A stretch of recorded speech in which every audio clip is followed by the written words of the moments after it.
She stood on my lawn screaming into her phone, snow melting on her heels, yelling, "Arrest him now!"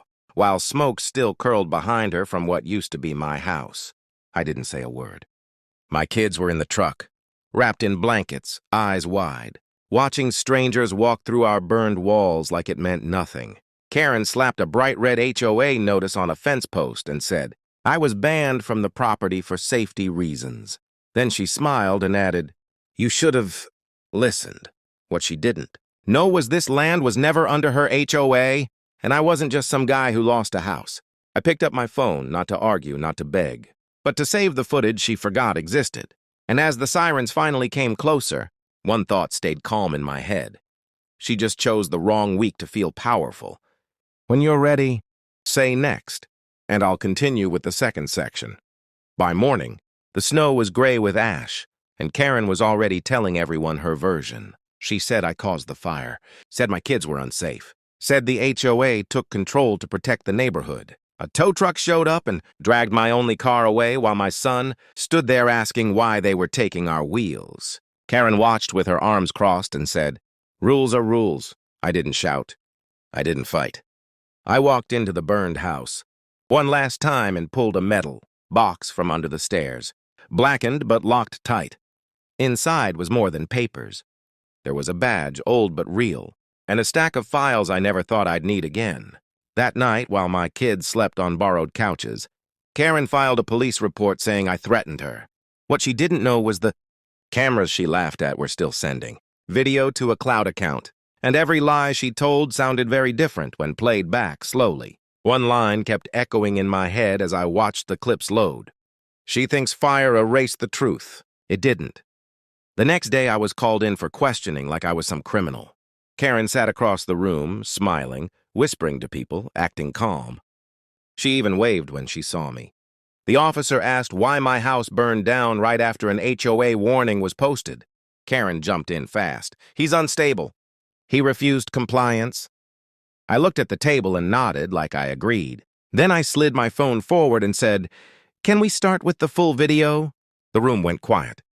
The screen showed Karen at my back door the night before the fire, holding a stack of papers, yelling about fines. Then another clip, her husband behind her carrying a red gas can. Her smile faded. She tried to stand up, but the officer raised a hand. "Ma'am, sit." Karen stuttered.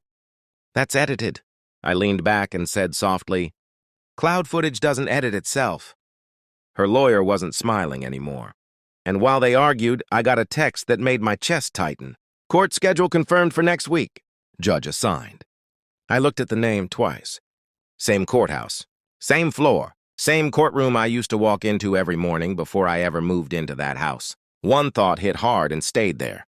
She really has no idea who she's been fighting. Court day came fast. Karen walked in loud, dressed sharp, acting like she already won. She pointed at me and whispered to her friends. "That's him." I kept my eyes down, hands folded, playing the part she expected. When the clerk called the case, Karen stood up first and started talking without being asked. She cried, said I was dangerous, said I burned my own house for money. She even said I threatened her kids. The room felt heavy. Then the judge finally spoke. Calm, firm. "Ma'am, you will sit down." Karen froze. I looked up for the first time. The judge's eyes met mine for half a second. Just a second, but it was enough. Karen's lawyer leaned over and whispered something to her. Her face went pale. The judge cleared his throat and said, "Before we continue, I need to disclose something for the record." He paused. "I know the defendant." Karen laughed nervously. "Of course you do. He's the problem." The judge didn't smile. "No," he said slowly. "I know him because he clerked in this courtroom. For 3 years." The room went silent. Someone in the back gasped. Karen's mouth opened, but no sound came out. And the judge wasn't done yet. The judge leaned forward, hands flat on the bench. "I also know," he said, "that he left this court to care for his family, not because he had to, but because he chose to."